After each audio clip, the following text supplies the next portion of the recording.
Desde que conocí el Evangelio, siempre consideré a los adventistas como una religión totalmente cristiana, con una doctrina ortodoxa, es decir, correcta. Aunque había leído en algunos libros que trataba sobre religiones pseudo-cristianas, como los escritos de Louisa Heather de Walker en su libro ¿Cuál camino?, o el libro Probad los espíritus de Alicia Lussep, o el libro Invasores de la cristiandad, Caos de las sectas, del autor Jan Karel van Valen, entre otros, en la que aseguran que los adventistas están alejados de las verdades cristianas. Pero siendo honesto, no les di importancia e ignoré en aquel tiempo leer el por qué consideran a los adventistas una religión apóstata, desviada de la verdadera fe. Si a ver vamos, mis consideraciones son las siguientes, por lo cual creía que los adventistas poseían un cuerpo de doctrinas realmente cristianas. A ellos se les conoce como los adventistas del séptimo día. Primero, la palabra adventista viene de la palabra advenimiento y según la Real Academia Española significa llegada esperada o solemne, y ellos esperan la segunda venida de Jesús. La mayoría de la cristiandad espera este hecho maravilloso, en el cual cree que Jesús resucitó, ascendió al cielo, se sentó a la diestra del Padre y que también volverá a la tierra por segunda vez de la misma manera en que fue llevado al reino celestial. Hechos capítulo 1 verso 11 dice: los cuales también les dijeron: varones galileos, ¿por qué están mirando al cielo? Este mismo Jesús, que ha sido tomado de vosotros al cielo, así vendrá como le habéis visto ir al cielo. Pienso que en este punto coincidimos totalmente con los adventistas. Segundo, se les dice del séptimo día, porque guardan el día sábado como día de reposo y no el domingo, como la mayoría en Occidente. Hago la aclaratoria que en Israel y países circunvecinos guardan hasta la actualidad el sábado. Pensaba que por guardar el sábado tampoco los hacía, entre comillas, apóstatas, desviados de la fe, porque aunque en el libro de Gálatas 5:4 nos dice que de Cristo os desligasteis los que por la ley os justificáis, de la gracia habéis caído. La misma Biblia da un margen de maniobra y no por ello tenga que tenerlos como algo anticristiano. La Biblia habla de los débiles de la fe y según Romanos 14:1 dice: recibid al débil en la fe, pero no para contender sobre opiniones. Por lo tanto, no debo afectar su débil conciencia.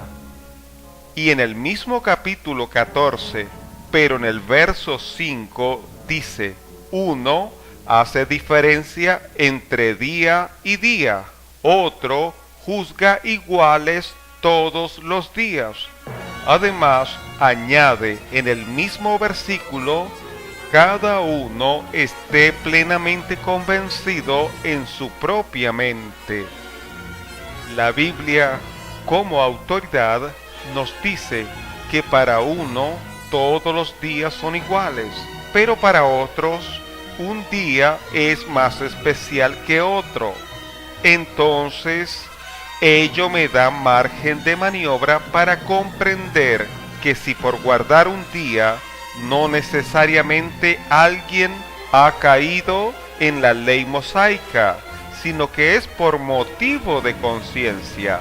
En ese caso, no me inmiscuyo en hacer pecar a alguien. Debido a esas conclusiones u opiniones personales, pensaba y tomé como hermanos en la fe a mis amigos los adventistas. Pero un día, de manera imprevista, insospechada, impensada, alguien me regaló un viejo libro, el cual no tenía portada ni contraportada, y les faltaba algunas hojas de la introducción, pero en lo que se refiere a su contenido estaba intacto. Podía leerlo íntegramente, y como asiduo lector que soy, comencé a escudriñarlo. Los primeros capítulos los encontré maravillosos, ya que trataba sobre la historia de la Iglesia a través de las edades. Reseñaba cómo la Iglesia, aún en sus momentos más difíciles, logró sostenerse y nunca desapareció a pesar de las persecuciones del Imperio Romano y luego de la Iglesia Católica. Puedo decir de ese libro que son más las cosas que estoy de acuerdo que las que disiento. El libro que hago mención se titula El conflicto de los siglos, escrito por Helen Harmon de Wilde, de fecha de edición de 1971, si no me equivoco. Pero fue lo que encontré allí lo que me hizo cambiar de opinión con respecto a la doctrina de los adventistas. No hizo falta leer otros libros como los que ya mencioné, que trata sobre religiones pseudo-cristianas, sino que las evidencias las encontré en los mismos escritos que ellos promocionan. Como dicen en términos jurídicos, a confesión de las partes, relevos de pruebas. El capítulo 19 del libro El conflicto de los siglos se titula Una profecía significativa, y en ese capítulo se devela claramente por qué se les llamó adventista. Se trató de una profecía dada por un pastor bautista, además de profesión agricultor, de nombre Guillermo Miller, en el cual aseguró que Cristo vendría por segunda vez en el verano de 1843, basado en unas interpretaciones que hizo del libro de Daniel y Apocalipsis, principalmente. Es decir, dio una fecha exacta, y les aseguro que no resultó interesante la forma que trataron de refutar las objeciones sobre lo que dijo el Señor Jesús en Marcos 13:32. Pero de aquel día y de la hora nadie sabe, ni aun los ángeles que están en los cielos, ni el Hijo, sino el Padre. Como lo dice la autora Louisa Heather de Walker en su libro ¿Cuál camino?, de la editorial Vida, edición 1972, páginas 170 a la 172. Muchos de los creyentes regalaron sus propiedades, abandonaron sus sembrados y se prepararon para recibir al Señor para el 21 de marzo de 1843. El día llegó y pasó, sin ocurrir el evento esperado. Miller, revisando sus cálculos, descubrió un error de un año, debía haber sido el 21 de marzo de 1844, pero al llegar esa fecha, de nuevo los creyentes quedaron desilusionados. Una vez más, un nuevo cálculo indicó que sería para el 22 de octubre del mismo año, pero esta predicción también falló. Esto causó mucho descontento y sobre todo escepticismo, al punto que muchos abandonaron la fe. Ellen de White lo reconoce en parte, pero no lo refleja como otras personas lo cuentan. Con respecto a esto, ella dijo, cito, «Cuando hubo pasado el tiempo en que al principio se había esperado la venida del Señor, la primavera de 1844, los que así habían esperado, con fe su advenimiento, se vieron envueltos durante algún tiempo en la duda y la incertidumbre». Fin de la cita. Está en el capítulo 23 titulado Vaticinios alentadores, página 442 del libro El conflicto de los siglos. Y en ese mismo capítulo dice en la página 455, cito, «Pero un desengaño más les estaba reservado. El tiempo de espera pasó y su Salvador no apareció. Con confianza inquebrantable habían esperado su venida y ahora sentían lo que María, cuando, al ir al sepulcro del Salvador y encontrándolo vacío, exclamó llorando, «Se han llevado a mi Señor y no sé dónde lo han puesto». Juan 20:13.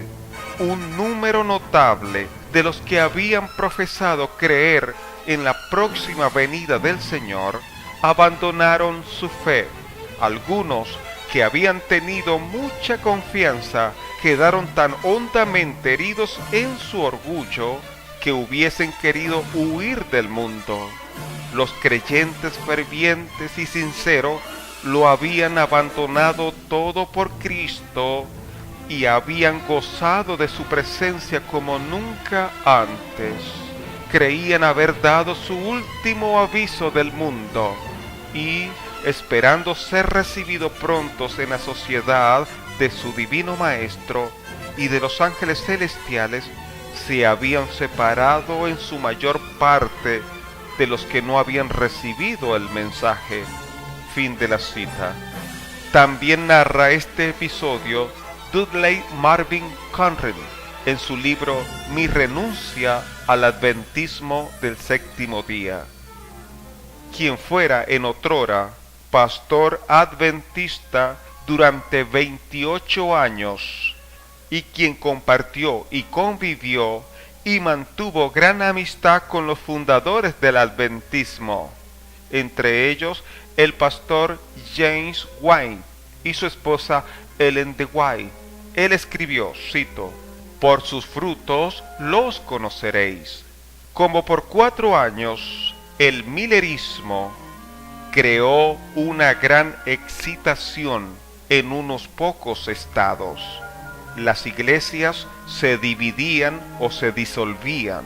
Los pastores abandonaban la grey para dictar conferencias acerca del tiempo, mientras los argumentos y las disputas estaban a la orden del día.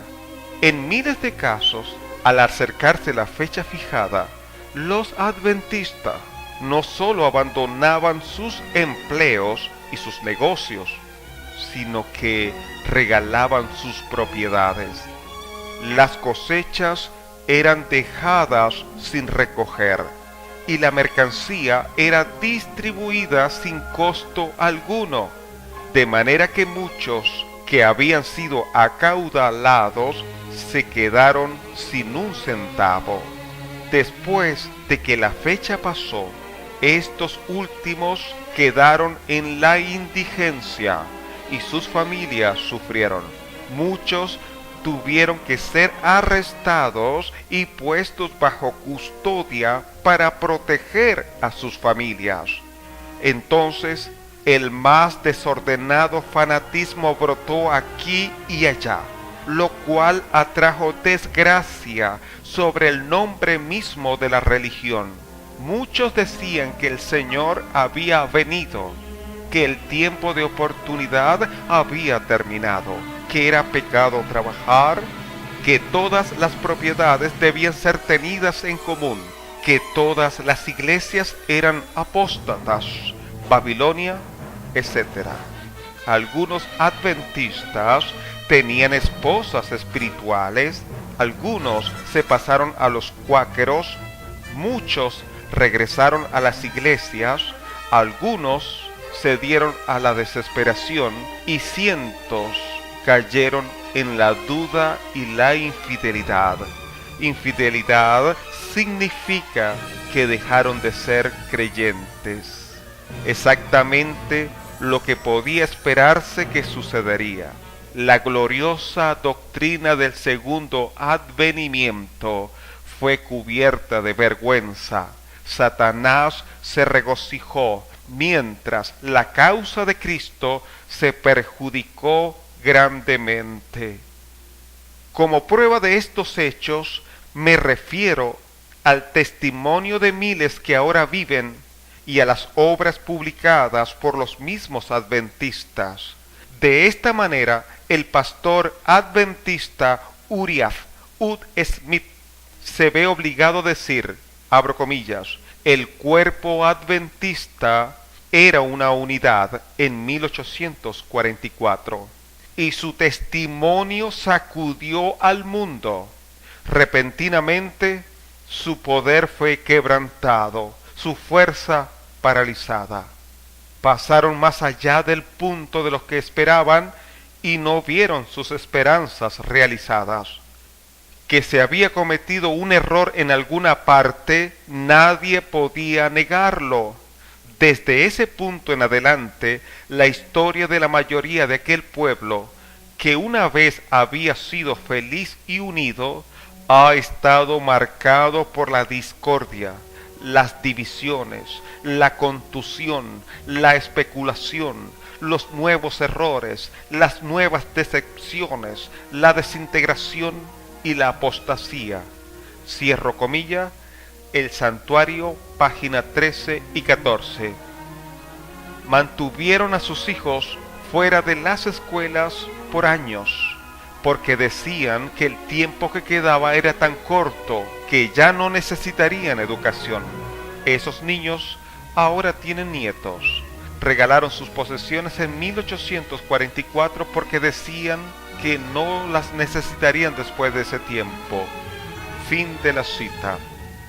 En vista que transcurrió el año 1844 y nuestro Señor Jesús no vino tal cual como se anunció, Guillermo Miller tuvo la honorabilidad y valentía de reconocer su error, pero algunos de sus seguidores no tuvieron la honestidad para reconocerlo, entre ellos James White, quien vino a la postre en ser el esposo de Helen Harmon y que llevó su apellido y la conocemos como Ellen de White.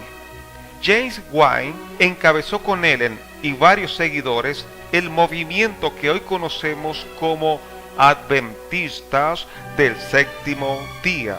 Louisa Heather de Walker, en su libro ¿Cuál camino?, dice, abro comillas, Guillermo Miller, dando toda evidencia de su sinceridad y su honradez, confesó sencillamente que se había equivocado en su sistema de interpretación bíblica.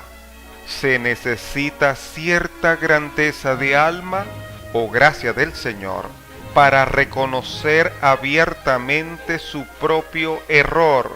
Miller la tenía y no trató de defender más la interpretación que había proclamado por un cuarto de siglo. pero no todos sus discípulos estaban dispuestos a abandonar su mensaje. De los muchos grupos que le habían seguido, 3 se unieron para formar una nueva iglesia basada sobre una nueva interpretación del mensaje profético de Miller. Este no aceptó la interpretación revisada. Repito, Miller no aceptó la interpretación revisada y se negó a unirse con el nuevo movimiento. Cierro comillas. Dudley Marvin Carrin, en su libro Mi renuncia al adventismo del séptimo día, dijo, cito, la confesión de Miller se opone al adventismo del séptimo día. A partir de esto, vemos lo siguiente. Primero, Miller, el fundador y cabeza de ese movimiento, aceptó que era un error. Segundo, repudió la idea de que fuese el cumplimiento de la profecía en algún sentido. Tercero, él apunta especialmente a la posición de los adventistas del séptimo día como completamente errónea. Conocía todo acerca de los argumentos de ellos sobre los mensajes de los 3 ángeles, el santuario, el sábado, etc. Y sin embargo, no solo los rechazó, sino que fervientemente amonestó a su pueblo contra ellos, de manera que muy pocos de los adventistas originales los aceptaron.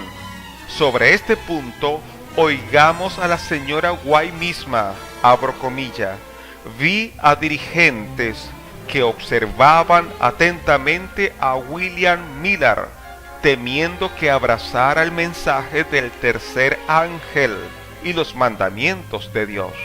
Cómo se inclinó hacia la luz del cielo. Estos hombres tramaron algún plan para distraer su atención. Vi que se ejercía influencia humana para mantener su mente en la oscuridad y detener su influencia entre ellos. Al final, William Miller levantó su voz contra la luz del cielo. Spiritual Gifts, volumen 1, página 167.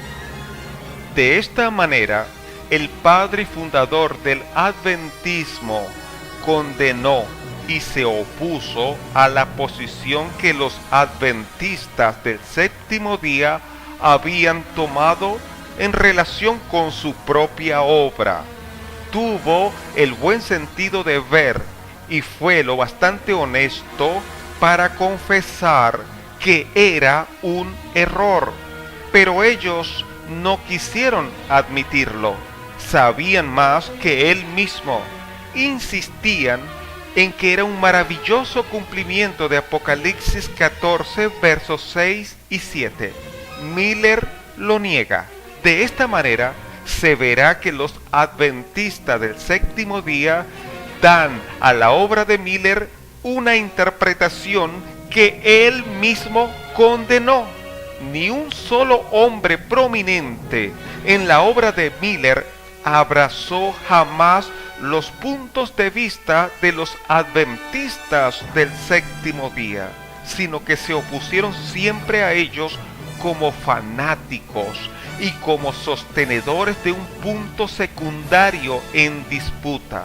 Ninguno de los dirigentes del adventismo del séptimo día, como James White, Andrews, Bates, Rhodes, etc., ocupó nunca un lugar importante en la obra de Miller, aunque todos estuvieron en él, y sin embargo, ellos afirmaron más tarde ser los únicos que tenían el punto de vista correcto acerca de ella. Todos los demás estaban, entre comillas, en la oscuridad. Eran vírgenes fatuas, apóstatas, etc. ¡Qué modestos! Fin de la cita.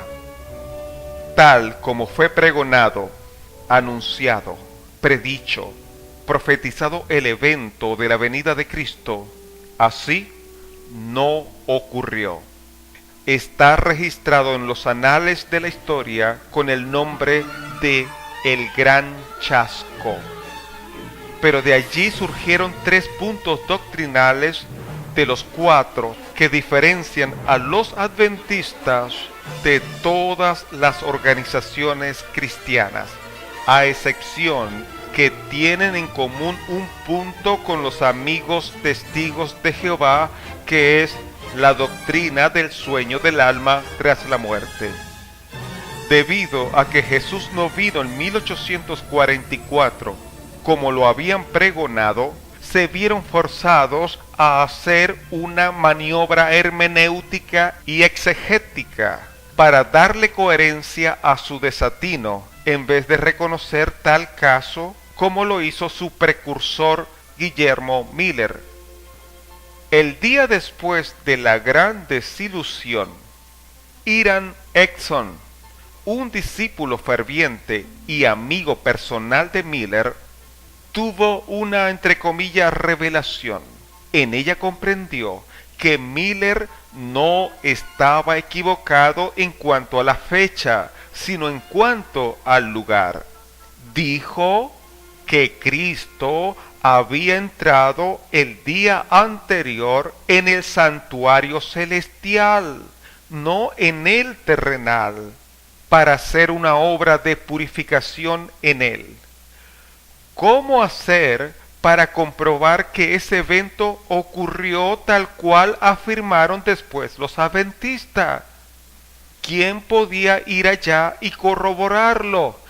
Ellen G. White luego tiene una revelación de confirmación y aparta un capítulo entero en su libro El conflicto de los siglos, que es el número 24, y se titula El templo de Dios, en el cual testifica que eso fue cierto, y recibió luces respecto cuando entró en el lugar santísimo y vio el 4º mandamiento de la ley de Moisés cubierto de un halo resplandeciente, dando a entender que fue descuidado y que por ello se debe guardar el sábado, en vista que para entrar en el lugar santísimo una vez al año, el sumo sacerdote Jesús entró, según los adventistas de antaño, en 1844. Tenía que ocurrir un sacrificio como se hacía en la tierra, y allí apareció su muy característico, peculiar y único punto doctrinal que los distingue sobre la expiación. Además también apareció el punto doctrinal del juicio investigador, que comenzó o entró en vigencia desde ese año.